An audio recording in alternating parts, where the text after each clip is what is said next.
All right, you guys, let's talk about a min versus a max. Now, the easiest way I can say is the min is the bottom of something and the max is the top of something. So let's say we have three different graphs. All right, I'm gonna draw something like this,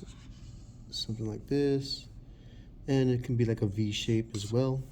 All right, what you want to look for is where does this graph start turning? So here I have a point, here I have a point, and here I have a point.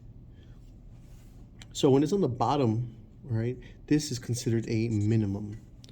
When it's on the top, when it's the highest point, this is considered your maximum. And again, right here, this is the bottom part of the graph, so this would be a minimum. Okay, and you want to just go ahead and plot it as a point. Everything has some type of XY point. So let's say we're at the point -1, and let's say we're on the x-axis. So that means that my minimum is at -1, comma 0, because we're on the line. Here, let's say we're right here. Let's say -1, and this is supposed to be +2. So my maximum would be at -1, +2.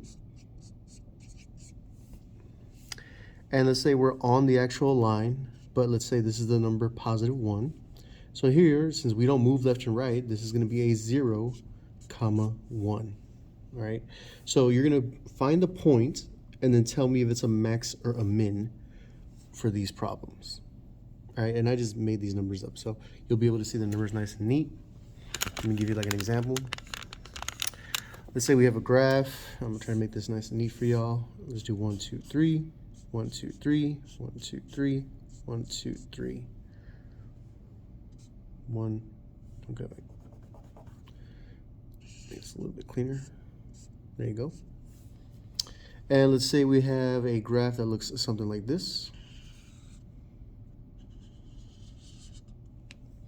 And we're at this point. So I'm going to count, starting from the center, I'm going to go 1 to the right. So this is going to be +1. And then I'm going to go 1 mark, 2 marks up. So 1, 2. So my answer is going to be 1, 2. And this is on top, so this is a max.